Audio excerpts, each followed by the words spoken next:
Thank you for being an incredible supporter of the 10X podcast group, the home of the skillful art of manipulation. We're thrilled to have you as part of our growing community. If you haven't already, we'd love for you to follow us on your favorite podcast platform. Your likes and comments mean the world to us and help us reach a wider audience with our stories. Plus, with new episodes released every day, your feedback plays a vital role in shaping what we create. It truly makes a difference. Your loyalty and enthusiasm fuel our passion for crafting gripping tales, and we're so grateful for your support. Today, we're excited to present The Pawn's Revenge, a story that promises to keep you on the edge of your seat. Let's dive into this thrilling narrative together. Chapter 1. The First Move. Rain lashed against the grime-streaked window of my third-floor apartment like it was punishing the glass for existing. The kind of rain that didn't fall, it attacked, needling the city with a cold, relentless fury. I sat at the wobbly kitchen table, staring at the gun. It wasn't the first time I'd held one, but it was the first time it felt like holding my own coffin. Victor Caine had placed it in my hands 2 hours earlier, his manicured fingers lingering just a beat too long on mine. "One bullet, Adrian," he'd said, his voice syrup-smooth, the kind of tone that made you want to believe him even as he fed you lies. "One man. And then we're square." Square. The word tasted like ash. 10 years ago, Victor squared my sister's medical bills when the doctors said her cancer was terminal. "Think of it as a gift," he'd told me, clapping a hand on my shoulder like we were old friends. I was 22, broke, and drowning in panic. I didn't ask why a man like him, a man who owned half the city's shell corporations and all of its silence, would bother with a dying waitress he'd never met. I just wept and thanked him. Biggest mistake of my life. The gun gleamed under the flickering kitchen light, its barrel a black hole whispering promises. I traced the serial number, long since filed off. Victor's fingerprints, metaphorically speaking. He never touched the dirty work. That's what pawns like me were for. The apartment reeked of mildew and regret. I hadn't paid the heating bill in months, so I wore 2 layers of threadbare sweaters and nursed a lukewarm coffee that tasted like motor oil. My sister's photo sat propped against a cracked mug, Lila, her smile brighter than the neon sign outside the window. She'd been dead 8 years, but Victor made sure I'd never forget the debt. Every job, every favor, he'd remind me, "You owe me a life, Adrian." Hers. And I paid. God, how I paid. First, it was small things. Driving a van with tinted windows. Delivering envelopes fat with cash to men in parking garages. Then it was scrubbing blood out of the trunk of a Lexus. Burning clothes in a barrel behind Victor's import-export warehouse. Last year, he made me bury a body in the wetlands north of the city. The man's face still haunts me, pale, bloated, one eye frozen open in a silent scream. I vomited for an hour afterward. Victor laughed and handed me a bourbon. "You're family now," he said. Family. A fist of nausea tightened in my gut. I stood abruptly, the chair screeching against the linoleum, and paced the cramped room. My reflection in the fogged window stared back, a gaunt ghost with hollow eyes. When did I start looking like him? Like the men I'd seen come and go in Victor's orbit, their souls sanded down to nothing? The file Victor gave me lay splayed on the table. Marcus Hale, 46 years old, CEO of Hale Holdings. The photo showed a man carved from marble, sharp jaw, ice-gray eyes, a suit that cost more than my life. According to Victor, Marcus was a problem. A thief. A rat. "He's stealing from me," Victor had hissed, his usual charm cracking to reveal the rot beneath. "You take him out and we're done. No more favors.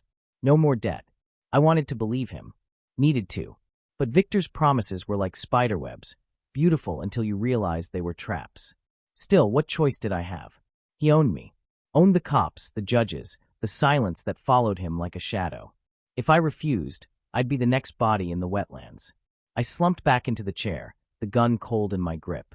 The rain hissed louder. Flashback, 3 weeks earlier. Victor's office was a cathedral of corruption. Mahogany walls, a Persian rug soaked with decades of secrets, a humidor full of cigars that cost more than my rent. He'd summoned me at midnight, which was never good. "Sit," he said, not looking up from his ledger. I sat. The leather chair groaned.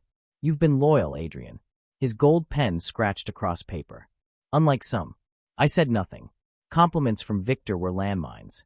He finally looked up, his smile a knife slit. "I have a job. A sensitive one. I don't kill people," I said too fast. He laughed, a sound like gravel in a blender. You've buried them. Burned them. You think that makes you clean. He leaned forward, his cologne, bergamot and something darker, smothering the air. This is your chance to be free. One bullet, and I erase your debt. All of it. My throat tightened. Free. The word was a drug. Why me? Because you're invisible. He said it without malice, like stating the weather. Cops don't see you. Security cameras forget you. It's a gift, really. A gift. Right. He slid the file across the desk. Marcus Hale's face stared up, his eyes mocking me already. He'll be at the gala next Friday. Black tie. Crowded room. You'll blend in. And if I get caught, Victor's smile didn't waver. You won't. Present. The gala was tomorrow. I'd spent weeks casing Marcus's penthouse, his office, his routines. He liked bourbon, cigars, and women who didn't ask questions. He donated to charities, hosted fundraisers, and smiled for the cameras like he hadn't built his empire on bones. Just like Victor. My hands shook as I loaded the gun. A single bullet, as instructed. One shot, Victor had said. Make it clean. But nothing was clean. Not anymore. I pulled Lila's photo closer. I'm sorry, I whispered. Her smile didn't change. It never did. The rain slowed to a drizzle. Somewhere in the building, a pipe groaned. I thought about running, disappearing. But Victor's reach was long, and he'd made it clear. There were no exits from this game. Only endgames. I pocketed the gun. Tomorrow, I'd become a murderer. But tonight, I'd drown in the ghost of my sister's laugh and the crushing weight of the truth. I'd sold my soul long before I pulled the trigger. Chapter 2. The Mark. The penthouse smelled like money. Not the crisp, new-bill kind, but the stale, rotting stench of it, perfume masking sweat, polished marble hiding bloodstains. I stood in the service elevator, clutching a tray of caviar canapes I'd swiped from the catering cart, my janitor's uniform itching like a second skin. The elevator music oozed through the speakers, a soulless violin cover of a pop song. It felt like a taunt. 3 weeks of planning. 3 weeks of watching Marcus Hale's life unfold through binoculars and hacked security feeds. 3 weeks of memorizing his routines, his vices, the way he adjusted his cufflinks before stepping into his black town car. I knew he took his coffee black with a pinch of salt, a habit he'd picked up in the military. Knew he slept with a loaded Glock under his pillow. Knew he'd donated $50,000 to a children's hospital the same day he'd ordered a rival's warehouse torched. Hypocrisy was his currency. Just like Victor. The elevator dinged, and I stepped into a hallway wider than my apartment. Crystal chandeliers dripped from the ceiling, their light catching on gold-framed portraits of Marcus shaking hands with politicians, celebrities, men with dead eyes. My shoes squeaked on the marble, betraying me with every step. Blend in, Victor had said during our last meeting, his fingers drumming on the barrel of the gun he'd gifted me. You're a ghost, Adrian. Act like one. But ghosts don't sweat. Don't feel their pulse thrumming in their ears like a bomb countdown. I tightened my grip on the tray and turned the corner, nearly colliding with a security guard. He was built like a fridge, his hand resting on his holstered weapon. You lost. I kept my gaze lowered, shoulders slouched. Catering sent me up. Mr. Hale's order. A lie. Marcus was at a charity auction downtown, schmoozing with socialites. His absence was a 90-minute window, a gift from Victor, who'd bribed Marcus's driver to detour through gridlock. The guard narrowed his eyes. Nobody told me about. Check the log, I said, nodding toward the iPad in his hand. Order number 407. Lobster risotto, truffle oil, extra parm. Another lie. But Victor's hacker had planted the order in the system, along with a fake employee profile for me. Milo Jennings, 34, temp staff. The guard scrolled, shrugged, and jerked his thumb toward the double doors at the end of the hall. Kitchen's through there. Don't touch anything. I nodded, shuffling past him. The gun taped to the small of my back felt like a branding iron. Flashback, 2 weeks earlier. Victor's men had set up a makeshift surveillance nest in a condemned building across from Marcus's penthouse. The room reeked of mold and cigarette ash, the windows boarded up except for a slit where a camera lens peered through. He's paranoid, Victor said, handing me a grainy photo of Marcus's security team. Ex-military. They sweep for bugs twice a day. Change patrol routes every 48 hours. I stared at the photo. How am I supposed to get close? Victor's smile was a razor. You'll be the help. Janitors, caterers, delivery boys. Rich folks look right through them. He leaned in, his breath sour with whiskey. But you'll need insurance. In case things go sideways. He slid a burner phone across the table. On the screen, a live feed of my apartment. My neighbor, Mrs. Rossi, watered her geraniums on the fire escape. Cute old lady, Victor said. Be a shame if someone pushed her down the stairs. Present. Marcus's kitchen was a stainless steel tomb. I set the tray down, gloved hands trembling as I pulled the gun free. The suppressor felt cold and heavy, a grotesque appendage. One bullet. One man. But first, the security system. Marcus had a state-of-the-art setup, motion sensors, biometric locks, panic buttons disguised as light switches. Or so he thought. Victor's men had already sliced through the building's firewall, looping the camera feeds. To anyone watching, this floor was empty. I crept toward the study, the plush carpet swallowing my footsteps. Marcus's sanctum. The door was ajar, the glow of a desk lamp spilling into the hall. He wasn't supposed to be here. My blood turned to ice. Through the crack, I saw him. Marcus Hale, slumped in a leather chair, a glass of bourbon in one hand, a pistol in the other. His tie was loose, his hair disheveled. On the desk, a photo of a woman, young, laughing, her face scratched out with a knife. Victor send you? He slurred, not turning around. I froze. I can smell his stink on you, he said, raising the glass to his lips. That cheap cologne he thinks makes him smell important. The gun trembled in my grip. I don't know what you're talking about. Marcus laughed, a wet, broken sound. Sure you don't. He finally turned, his eyes bloodshot, his cheeks hollow. He looked nothing like the photo, a man eroded by secrets. How much he paying you? Or is it blackmail? I said nothing. Sweat trickled down my spine. Let me guess, he said, tapping his temple. Dead sister? Medical debt? Victor loves that angle. Plays the savior right up until he owns you. The words punched through me. Shut up. He tell you I stole from him? Marcus drained his glass, poured another. Truth is, he stole from me. My wife. My company. My life. He waved the pistol lazily. But you don't care, do you? You're just his dog. One bullet. I raised the gun. Just squeeze the... Wait. Marcus opened a desk drawer and tossed a file at my feet. Photos spilled out. Victor meeting with drug cartels. Victor handing a briefcase to a judge. Victor standing over my sister's hospital bed, whispering to a man in a lab coat. He's gonna burn you too, kid, Marcus said. Like he burned her. The room tilted. I grabbed the photo of my sister. Her eyes were closed, and 4 taped to her arm. Victor's hand on her shoulder. She wasn't sick, Marcus said softly. He poisoned her. Slow. Made it look like cancer. Needed you desperate enough to belong to him. Rage blurred my vision. You're lying. Am I? He nodded at the gun. Then shoot. But know this, if I die, every file I have on Victor goes public. Cops. Feds. News outlets. He'll kill you to keep you quiet. My finger hovered on the trigger. Victor's voice slithered through my mind. He's a liar, Adrian. A rat. Pull the trigger. But Marcus's eyes held no fear. Only pity. You want to be free, he said. Walk away. Let me ruin him. The gun felt like a lead weight. For a heartbeat, I almost lowered it. Then the door burst open. 2 security guards, guns drawn. Drop it. Marcus's face hardened. Now you show up? Chaos. I fired. The bullet tore through Marcus's shoulder, slamming him into the bookshelf. He screamed, crimson blooming across his shirt. The guards lunged. I dodged, sprinting for the window.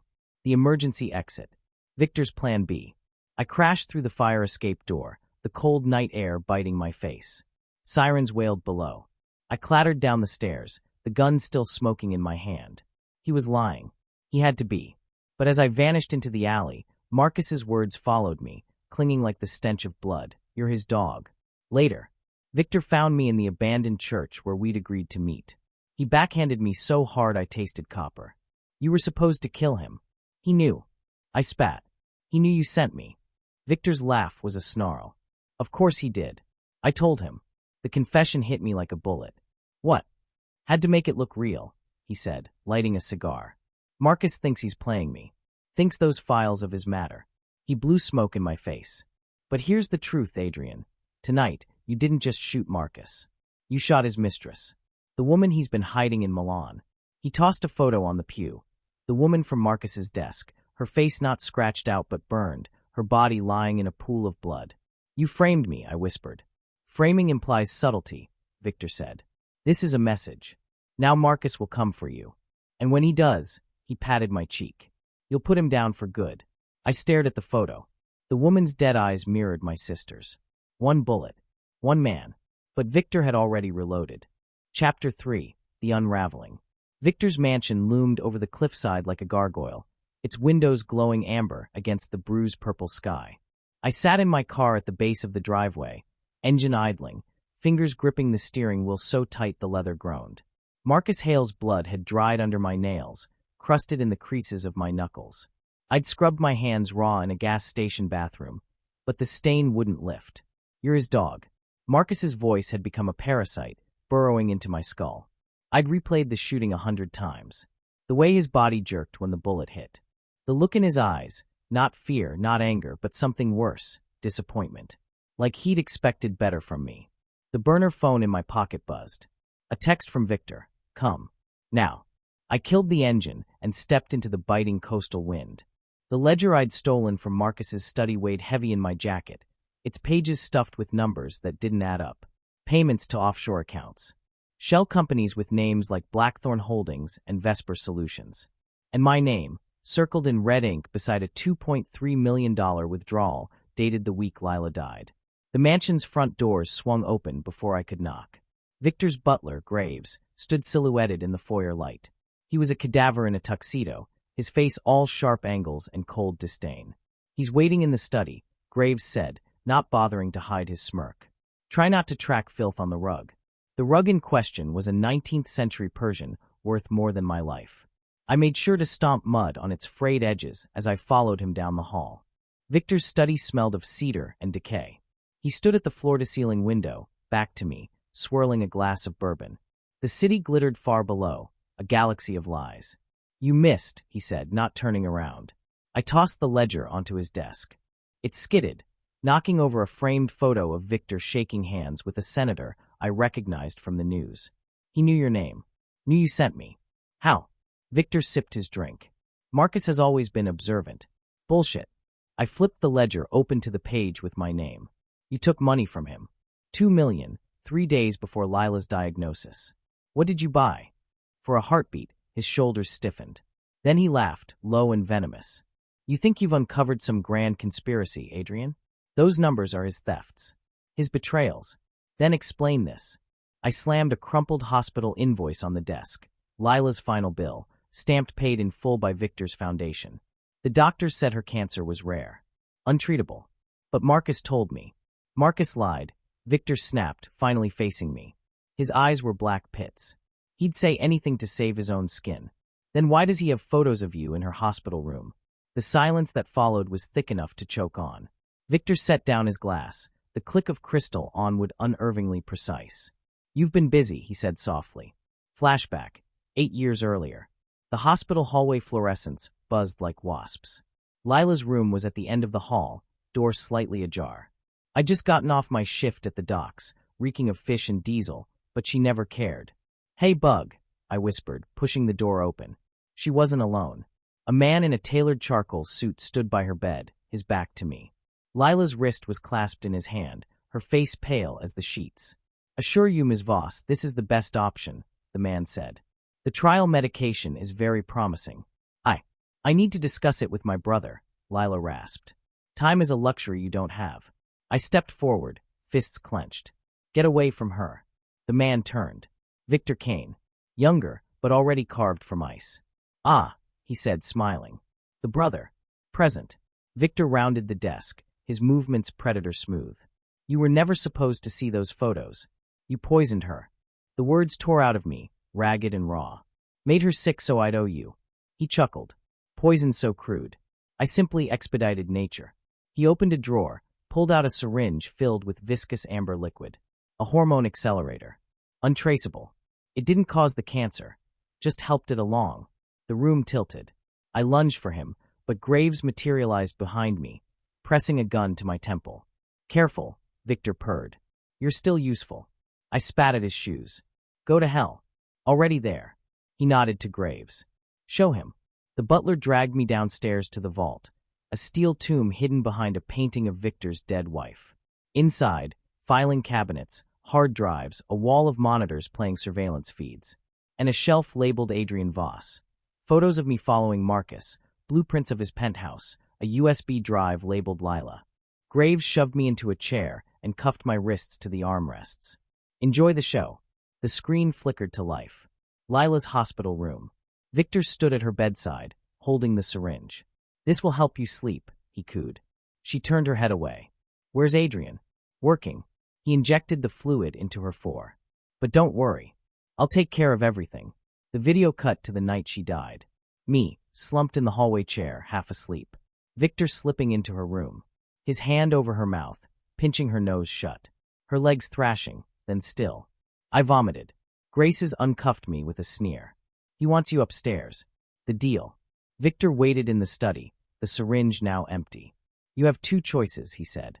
Finish Marcus, and I let you live. Or refuse, and I release this video to the press. Imagine the headlines.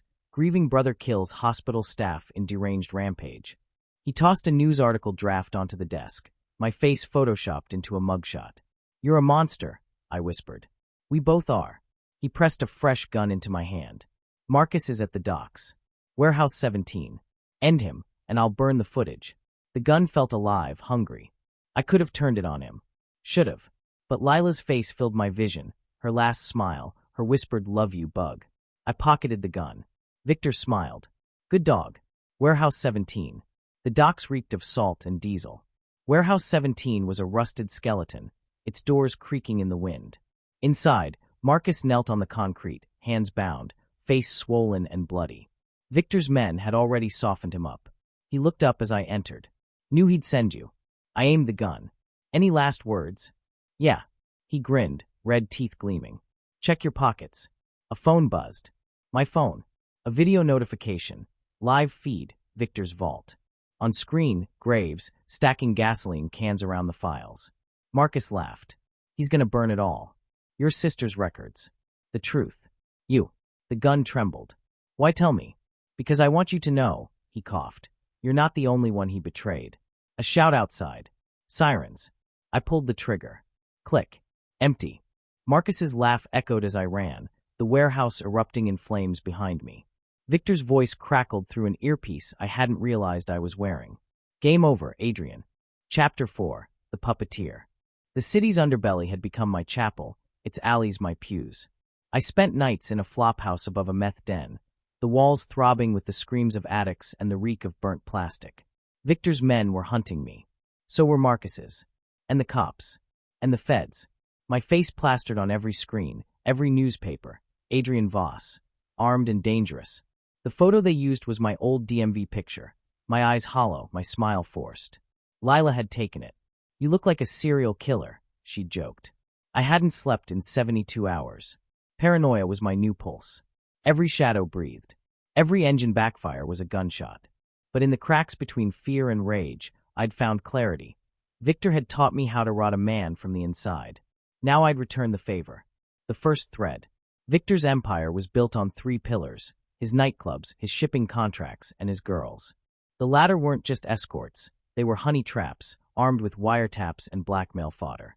His favorite was Elise, a razor-blade smile, legs that could strangle a man, and a heroin habit Victor kept her on a leash with. I found her at Velvet, a club where the bass shook your bones and the air tasted like sweat and cocaine. She was in a VIP booth, pouring champagne into the lap of a city councilman. His face was beet red, his wedding ring glinting under the strobe lights. I slipped into the seat beside her, the gun in my waistband pressing into my ribs. Elise, we need to talk. She didn't look at me. You're supposed to be dead. Still breathing. I slid a photo across the table. Elise, age 16, standing outside a foster home. Victor's hand on her shoulder. He took you in. Then he took everything. Her manicured fingers tightened around the champagne flute. What do you want? Access. To his accounts. His schedules. His secrets. She laughed, bitter and hollow. You think I'll betray him for you? I placed a small Ziploc bag next to the photo. Pure heroin, stolen from Victor's private stash. No, you'll do it for this. Her resolve cracked like thin ice. The web. Elise's intel was a goldmine. Victor's offshore accounts. His meet with the cartel at dawn. The safe house where he stashed his blackmail files. But I needed more than information. I needed chaos. I started with the nightclubs.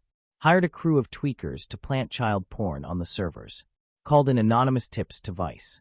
Watched from a rooftop as SWAT teams stormed Velvet, dragging out politicians and judges in handcuffs. Victor's name trended by sunrise. Next, the shipping yards. Used Elise's codes to reroute a container of electronics to a rival gang. Let them find the kilos of cocaine buried beneath boxes. The resulting bloodbath made the front page. But Victor adapted. Always. He blamed a rogue employee, donated to police charities, and smiled for the cameras. I needed to cut deeper. The Judas kiss. Graves, Victor's cadaver butler, met me in a parking garage at midnight. He looked gaunter, his suit hanging loose. "He knows you're behind the leaks," he said, lighting a cigarette. "And yet he sent you. He's offering a deal." Graves handed me a burner phone. On screen, a live feed of Mrs. Rossi, my old neighbor, tied to a chair in a damp room. "Call off your war, or she drowns." The phone trembled in my grip. Mrs. Rossi had fed me lasagna when Lila died. Let me cry on her couch. He's bluffing. Graves smirked. "Are you?" I texted Elise. Now. A minute later, Graves' phone buzzed. His face paled. On screen, his granddaughter's preschool live-streamed to his device. A van idling outside. "You're not the only one with leverage," I said. He lunged, but I slammed his head into the concrete. "Tell Victor I'm coming." "And Graves." I yanked his tie, tightening it like a noose. "If that old woman dies, your family burns." The blood price. I met Elise at the docks. She was shivering, her pupils pinpricks. "I did what you asked. Now give it to me." I held up the heroin. "One more thing." "Fuck you. Victor's meeting the cartel tonight. I need you there." "Where this?" I tossed her a necklace, a silver pendant with a hidden camera. She snatched the drugs.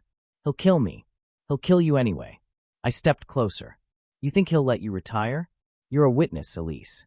And Victor cleans up his messes." She swallowed, the necklace clutched in her fist. "You're worse than him." "I'm learning." The trap. The cartel meet was in a meatpacking plant, the air thick with the stench of blood and bleach. Victor arrived with 4 men, their suits tailored to hide bulges. The cartel leader, a scarred brute named Ruiz, brought twice as many.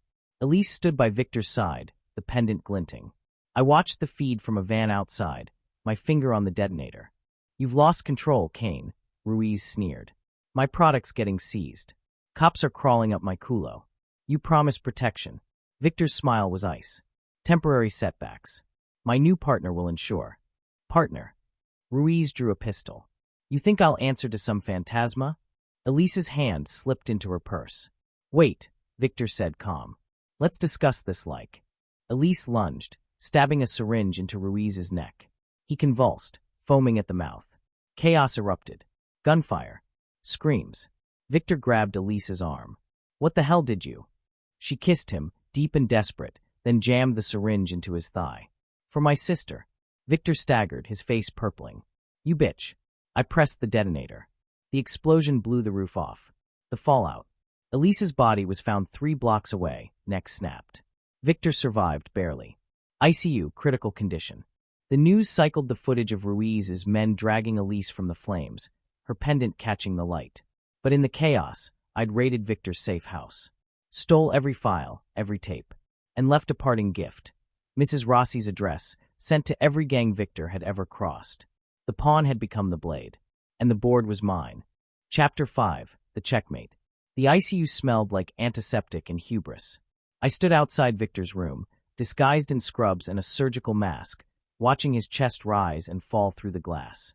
Tubes snaked from his arms and throat, machines beeping a lazy elegy. The cartel's toxin had shriveled him to a wax figure, his skin jaundiced, his once immaculate hair matted with sweat. But his eyes, when they flicked open, sharp and reptilian, they still held that familiar venom. A nurse brushed past me, clipboard in hand. "You family?" "Just the janitor," I said, adjusting my mask. She frowned. "Well, janitor, mop up that mess." She nodded to a spill near the elevators, blood thick and dark, seeping from a biohazard bin. I grabbed a mop, the handle slick in my grip. The blood swirled in the bucket, a Rorschach of violence.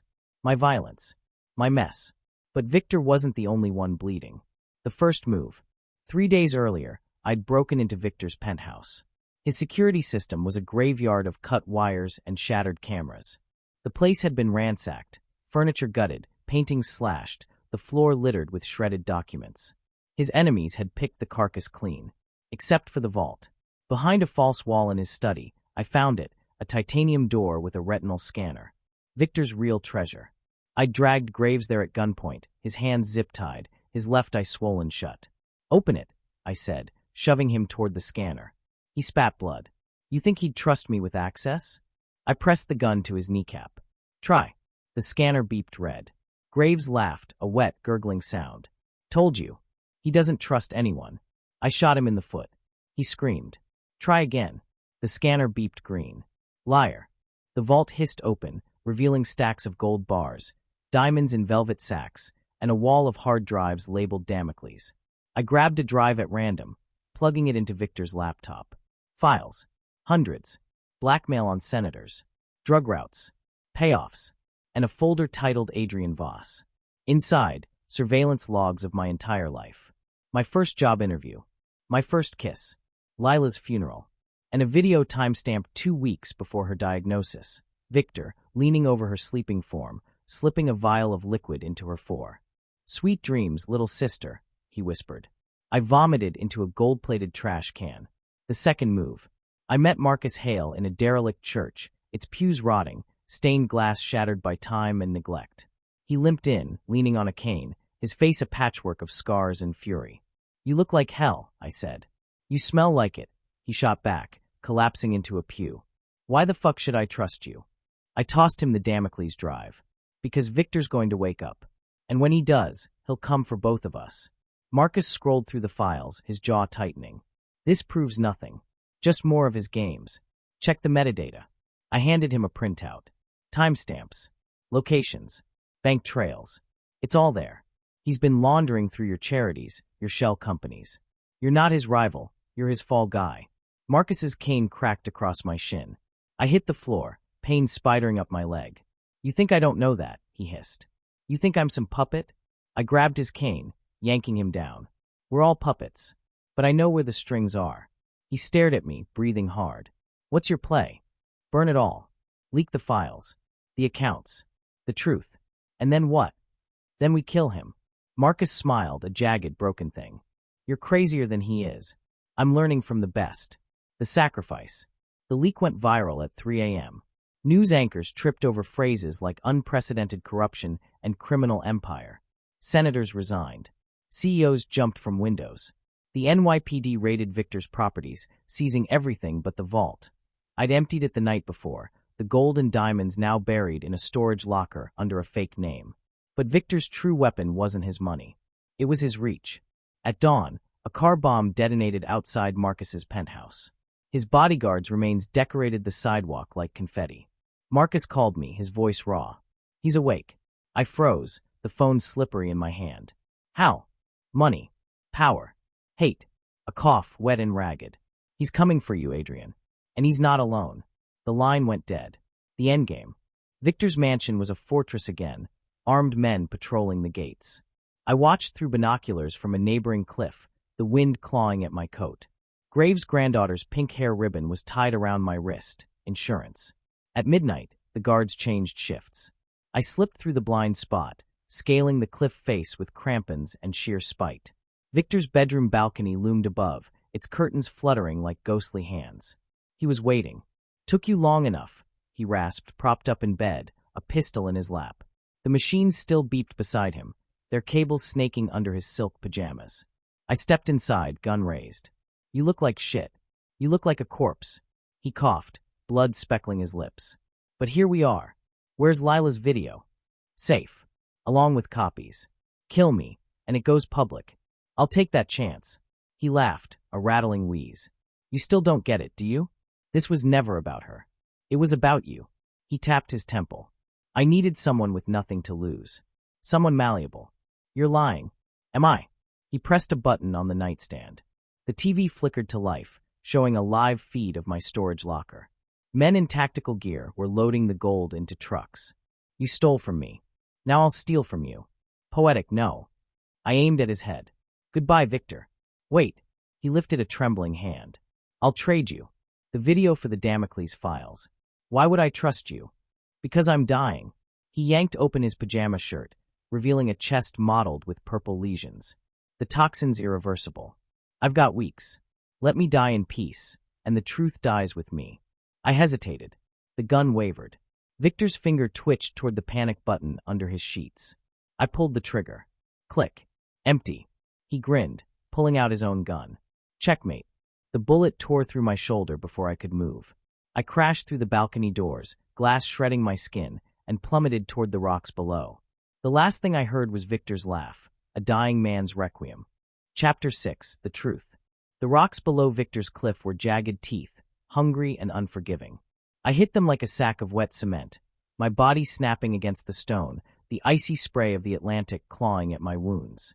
Pain erupted in white-hot bursts, my shoulder, my ribs, my leg bent at a grotesque angle. But the cold water was a mercy. It swallowed me whole, numbing the agony, dragging me deeper into the black. Lila's voice, swim, bug. Swim or sink. I kicked. Or tried to. My left leg hung limp, bones grinding. Salt water burned my lungs. The waves tossed me like a toy, slamming me into the rocks again, until my fingers found a crevice. I clung to it, gasping, the taste of copper thick on my tongue. Above, Victor's mansion loomed, its windows glowing like predators' eyes. I don't know how long I crawled. Hours? Days. The moon was a blurred coin behind storm clouds when I dragged myself onto the shore, half drowned, my clothes shredded, the gunshot wound in my shoulder oozing crimson into the sand. But survival wasn't new to me. I'd spent a lifetime crawling out of graves. The shepherd. The shack reeked of fish guts and diesel. The old man who found me didn't ask questions. He stitched my shoulder with a needle sterilized in whiskey, splinted my leg with driftwood, and fed me clam chowder that tasted like guilt. Name's Eli, he grunted, tossing me a moth-eaten blanket. You're lucky my dog pissed on that rock. Else I'd have left you for the gulls. I didn't thank him. Gratitude was a currency I couldn't afford. For 3 days, I lay on a cot, feverish, drifting in and out of nightmares. Lila's face. Victor's laugh. The Damocles files burning in my hands. On the 4th day, Eli threw a newspaper at me. Caine empire crumbles. Tycoon linked to cartel, corruption scandal. The photo showed Victor being wheeled into a courthouse, an oxygen mask strapped to his face, his eyes still sharp behind the plastic. My chest tightened. He wasn't dead. That's you, ain't it? Eli jabbed a gnarled finger at the article's sidebar. A pixelated surveillance still of me fleeing the docks.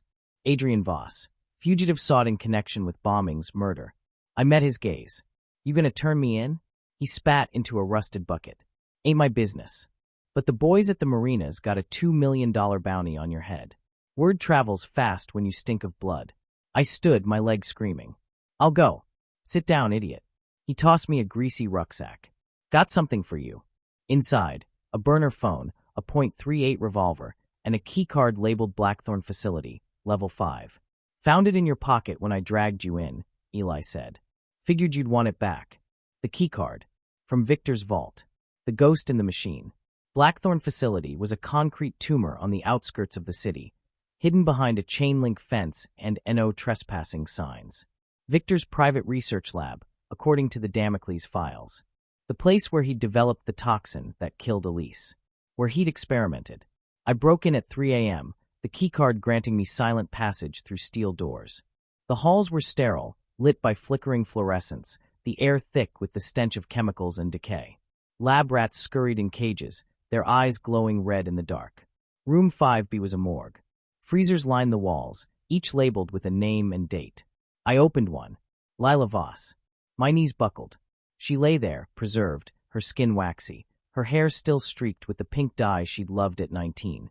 A tag on her toe. Subject 227, termination successful. While rose in my throat. Victor hadn't just killed her. He'd kept her. A monitor flickered on, static crackling. Then Victor's face filled the screen, pre-recorded, his voice oozing smugness. Hello, Adrian. If you're seeing this, you've finally grown a spine. But did you really think I'd let you win? The freezer locks clicked shut. Gas hissed from vents. Say hello to your sister for me. The betrayal. The explosion blew the door off its hinges. Marcus Hale stood in the rubble, a grenade launcher on his shoulder, his scarred face twisted in a grin. You're welcome. I stumbled out, coughing, Lila's body cradled in my arms. Why? He shrugged. Victor's got a new partner. Someone worse. I need you alive to kill them both. Partner. The elevator dinged. Graves stepped out, flanked by mercenaries, his once pristine suit stained with blood. Hello, traitors. Marcus aimed his gun. You're supposed to be dead. So are you. Graves snapped his fingers. The mercenaries raised their rifles. But Mr. Caine prefers hands-on management. The gunfire was deafening. I dove behind a lab table, Lila's body slung over my shoulder. Marcus grabbed my arm, dragging me toward the exit. The files. I yelled. We need the research. Fuck the files. He shoved me into a stairwell. He's got a nuke. The truth. We barricaded ourselves in a storage closet, the sound of boots echoing outside. Marcus bandaged his bullet-grazed arm, cursing. Victor's not just laundering money. He's selling bioweapons. The toxin that hit me? It's a prototype. The buyer's some warlord in Kazakhstan. Graves is brokering the deal. I stared at Lila's body on the floor. Why save me? Because you're the only one he's afraid of. Marcus handed me a flash drive. Stole this from Graves. It's the shipment manifest. Coordinates. Times. You sink Victor. And you. He grinned. I've got a date with Graves. The closet door splintered. Marcus kicked it open, unleashing a hail of bullets. I ran, Lila's cold hand in mine, the flash drive burning a hole in my pocket. The choice. The docks were silent, the cargo ship looming in the fog. I planted C4 on the hull, my hands steady for the first time in weeks. Victor's voice crackled over a stolen earpiece. Adrian, stop this, and I'll let you bury her. I pressed the detonator. Go to hell. The explosion lit the night, fire consuming the ship, the bioweapons, Victor's legacy. But in the flames, I saw it, a shadow slipping away in a lifeboat. Graves. And beside him, a figure with a pink hair ribbon. Mrs. Rossi. Chapter 7. The Trap. The docks burned like the gates of hell had swung open. Flames clawed at the night sky, their reflection rippling in the oil-slick water as I stumbled through the smoke. Lila's body slumped over my shoulder. Her hair, still streaked with faded pink, brushed against my neck, a ghostly caress. Mrs. Rossi's face haunted me worse. Her kind eyes now vacant, the pink hair ribbon Graves had used to bind her wrists fluttering in the Inferno's updraft. She'd been working with him. All along. The betrayal carved a hole in me deeper than any bullet. The safe house. I holed up in a derelict subway tunnel, the walls scrawled with gang tags and the stench of urine. My leg, half-healed and still splinted with Eli's driftwood, screamed with every step. Lila's body lay wrapped in a tarp on the tracks, her presence a silent judge. The flash drive Marcus had given me, the one that supposedly held the nuke's coordinates, burned in my pocket like a live coal. I plugged it into a stolen laptop, the screen's blue glow my only light. Files spilled open, schematics of a warhead, shipping logs, and a video labeled Final Instruction. Marcus's face filled the screen, blood trickling from his temple. If you're watching this, I'm dead. The nuke's real, Adrian. Victor's selling it to a warlord named Zakiev. Graves is the broker. But here's the kicker. Victor's not the boss anymore. He's got a partner. Someone you know. The video cut to security footage. Mrs. Rossi months earlier, handing a briefcase to Graves outside my old apartment. She was never your friend, Marcus's voiceover snarled. Victor had her groom you. Make you trust her. All part of the game. I slammed the laptop shut. The walls closed in, the truth suffocating. Every kindness, every lasagna, every you're like a son to me, lies. Tools to keep me pliant. A rat scuttled over my boot. I shot it, the gun's crack echoing down the tunnel. The ghost of Lila Voss. The fever came back. I dreamt of Lila alive, her laughter bouncing off the subway tiles. You should have let me die, she said, her skin peeling like wax. Now look what you've become. In the dream, I begged her to stay. She kissed my forehead, her lips cold. Finish it, bug. Burn them all. I woke to the taste of blood. My stitches had split, the gunshot wound in my shoulder weeping pink-tinged pus. Infection.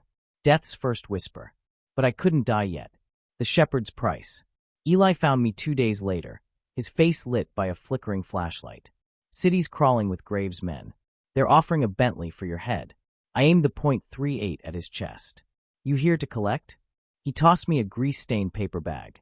Inside, antibiotics, a fresh syringe of morphine, and a photo of a warehouse on the waterfront. Zakiev Imports. Graves moved the nuke, Eli said. It's leaving tonight. And your granny's the escort. Mrs. Rossi. I loaded the morphine into the syringe. Why help me? Had a daughter once. He spat. Men like Graves took her. You're the closest thing to justice I'll get. The warehouse. Zakiev Imports was a fortress of rusted steel and flickering neon. Armed guards patrolled the perimeter, their rifles slung over shoulders still bearing cartel tattoos. I watched from a rooftop, the morphine dulling the pain to a bearable throb. Mrs. Rossi emerged at midnight, her floral dress replaced with tactical gear, Graves at her side. They boarded a cargo truck, the nuke's lead-lined container visible through the tarp. I slid down a fire escape, my leg buckling, and limped toward the fence. A guard spotted me, his shout cut short by my knife in his throat. I stole his uniform, the fabric sticking to my infected wound, and slipped inside. The truck's engine roared to life.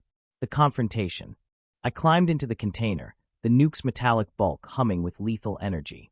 Mrs. Rossi sat beside it, her back to me, a novel in her hands. Pride and Prejudice. Her favorite. You were supposed to die at the docks, she said, not looking up. You taught me to swim. She sighed, marking her page. I taught you to survive. There's a difference. I stepped into the light, the gun trembling. Why? Victor promised me protection. From the gangs, the cops, from you. She stood, her grandmotherly facade crumbling. You think I wanted to clean your blood off my couch? Listen to you sob over a corpse? You're pathetic, Adrian. A broken toy he let me play with. The truck hit a pothole, the nuke shifting. Mrs. Rossi lunged, a stiletto blade flashing. I caught her wrist, slamming her into the container wall. Where's Graves? She laughed, spitting blood. Setting the timer. You lose either way. A digital beep sounded. The nuke's display lit up. 15 minutes. The choice.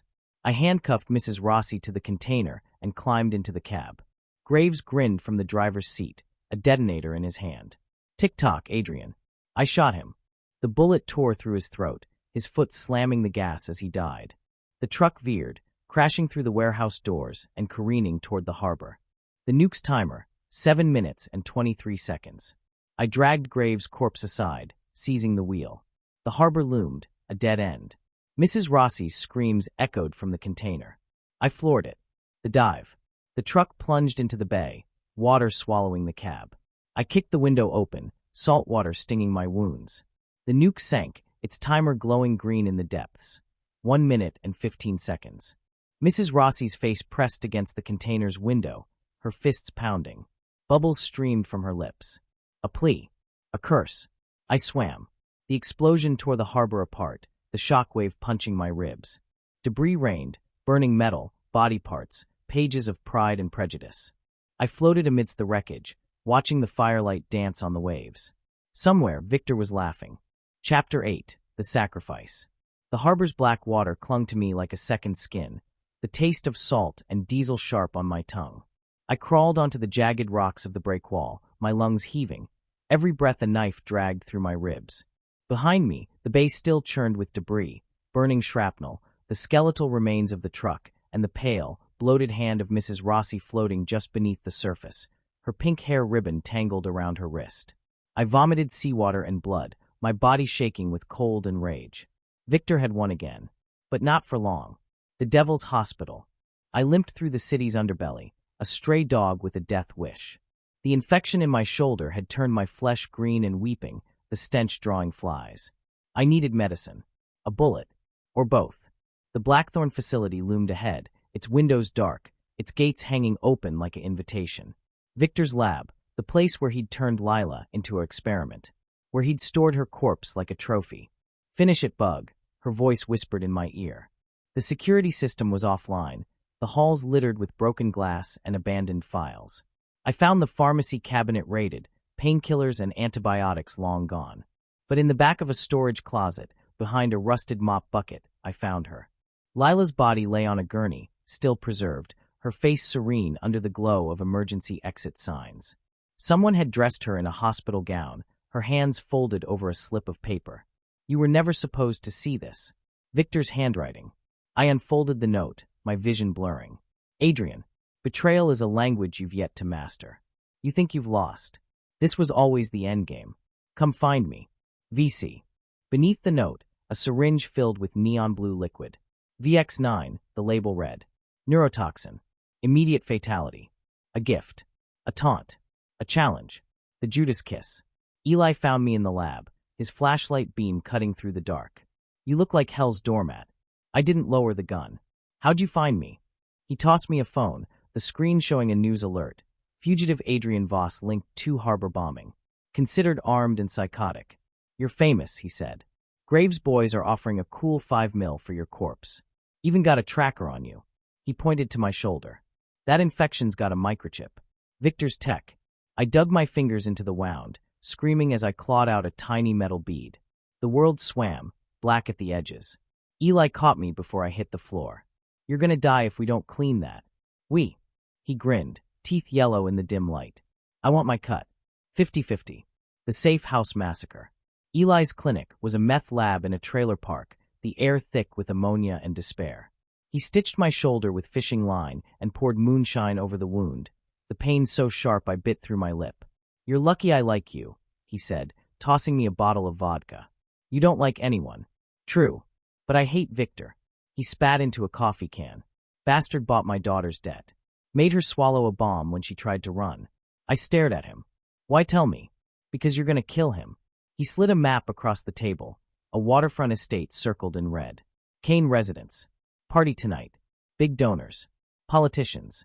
He'll be there. The vodka burned my throat. And you. I'll be the distraction. He patted the grenade launcher leaning against the wall. Merry fucking Christmas. The trailer door exploded. Graves stood in the smoke, his face a patchwork of burns from the harbor, a shotgun in his hands. Hello, Adrian. Eli lunged for the grenade launcher. Graves shot him twice, chest, throat. The old man crumpled, his blood soaking the map. I dove through the window as the trailer erupted in gunfire, Eli's corpse shielding me from the blast. The offering.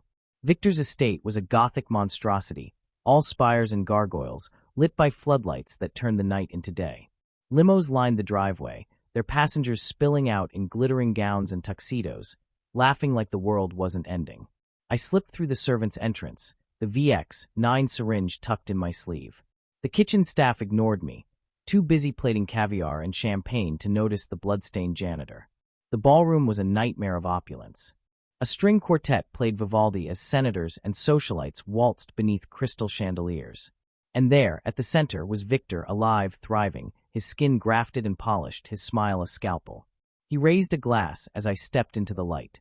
Ladies and gentlemen, our guest of honor. Guards materialized, guns aimed. The crowd parted, whispers rising. Victor limped toward me, his cane clicking on the marble. You look terrible, Adrian. I showed him the VX9. I brought a gift. He laughed. You think I'd let you get close enough to use that? No, I plunged the syringe into my own neck. I think you'll run. The crowd screamed as the toxin hit my veins. Fire. Ice. My vision bled red. Victor's smirk faltered. You're bluffing. I lunged, tackling him to the floor. Burn with me. The fall. Chaos. Gunfire. Shattering glass. I dragged Victor onto the balcony, his cane clattering over the edge. The toxin was melting me from the inside, my muscles seizing, blood bubbling in my throat. He clawed at my face. You're mad. You made me. I slammed his head into the railing, the metal groaning. Below us, the cliffs dropped into the raging sea. Victor spat blood. She begged for you, you know. Lila. Cried your name as the poison ate her lungs. I roared, lifting him over the edge. The wind screamed. Do it, he hissed. You'll never know the truth. What truth? His grin was a death rattle. You killed her. The world stopped. He laughed. The night she died, you left her alone. I just turned up the dose. My grip slipped. Victor's eyes widened. Wait. I let go. He fell silently, swallowed by the waves. I collapsed, the toxin shredding my nerves. The partygoers' screams faded. Lila's face filled my vision, smiling. You did good, Bug. Then nothing. Chapter 9, The Endgame. The wind howled like a banshee as I clung to the balcony railing, my knuckles white, the toxin searing through my veins like liquid fire. Below, the waves swallowed Victor's body whole, but his laughter still echoed in my skull, sharp and unyielding. You'll never know the truth. The truth. My legs gave out, and I collapsed onto the cold marble, the VX9 devouring me cell by cell. Blood trickled from my nose, hot and thick, as the ballroom erupted into chaos behind me. Screams, shattering glass, the staccato rhythm of fleeing footsteps. I didn't care. Let them run. Let them burn. But Lila's face flickered in the haze, her voice cutting through the pain. Finish it, Bug. The devil's bargain. I crawled through the mansion's secret passages, the ones Victor had shown me years ago when I was still his loyal hound. The walls pressed close, the air reeking of damp stone and betrayal. My vision blurred, doubling, but I followed the faint hum of machinery to the heart of his empire. The vault. It was open. Victor's final joke. Inside, stacks of cash, diamonds, and a server bank blinking with red lights. A monitor flashed, systems online. Release in T-1 hour 23 minutes and 45 seconds. A video queued automatically. Victor, pristine in a tailored suit, smirking from beyond the grave. Hello, Adrian. If you're seeing this, you've killed me. Bravo. But did you really think I'd let you win? He leaned forward, eyes glinting. This facility is rigged to aerosolize every toxin I've ever developed. VX9 Blackthorn, the works. Enough to turn this city into a graveyard. Unless you input the code, which only I know. The screen split, showing live feeds across the city. Subways, hospitals, playgrounds. Tick-tock, pawn. I slammed my fist on the console. You lying bastard. Aha, Victor tooted. Check the safe. A steel drawer slid open. Inside, a syringe labeled antidote and a note. Admit you killed her. Code, Lila 215. The room spun. 215, the date she died. The truth in the blood. The toxin burned hotter. I gripped the syringe, tears mixing with blood. Admit you killed her. Flashbacks tore through me. Lila's hospital bed. Her frail hand in mine. Don't leave, Bug. Me, exhausted, stepping out for coffee. Victor slipping into her room. The hiss of an N4 pump. Her last breath. My name on her lips. No, I choked. Victor's voice slithered back. You left her. You let me in. Her blood is on your hands. The antidote glinted. All I had to do was type the code, blame myself, and save thousands. But Victor's games were never fair. I grabbed the server's power cable, yanking it free. The monitor died. Silence. Then alarms wailed. The hounds of hell. Graves found me in the vault, his face a mangled ruin from the harbor explosion, one eye milky blind. Should have taken the deal, he rasped, raising a pistol. I ducked as he fired, the bullet ricocheting off diamonds. My body moved on fumes, the toxin and adrenaline in a death dance. I lunged, driving the antidote syringe into his thigh. He screamed, clawing at his leg. What did you? Insurance, I gasped. The VX9 hit him fast. He convulsed, foaming, as I snatched his gun. Rot in hell. 1 bullet. 2. 3. The vault door slammed shut behind me. The last lie. The mansion was a war zone. Mercenaries loyal to Graves fought Victor's remaining guards, their bullets shredding velvet curtains and oil portraits. I stumbled through the carnage, a ghost among wolves, until I reached Victor's study. His ledger lay open on the desk. The final entry. Project Lila, success. Subject 227 terminated. Asset Adrian Voss secured. I vomited, bile and blood pooling on the pages. All these years, I'd been his experiment. His puppet. A glint caught my eye, Lila's locket, hidden in a drawer. Inside, a photo of us at Coney Island, her smile bright, my arm around her. You're my hero, Bug. I clenched it in my fist. I'm sorry. The inferno. The mansion's gas lines were easy to cut. The match was easier. I stood on the cliffs, watching the flames devour Victor's legacy, the heat searing my face. The antidote syringe felt heavy in my hand. Live. Or let it end. Lila's voice whispered, choose you. I hesitated. Then I hurled the syringe into the fire. The fall. The cops found me at dawn, half dead on the rocks. I didn't resist. At my trial, they played Victor's videos, edited, of course. Me planting bombs. Shooting Graves. Killing her. The truth buried under lies. The jury took 10 minutes. Guilty. The end.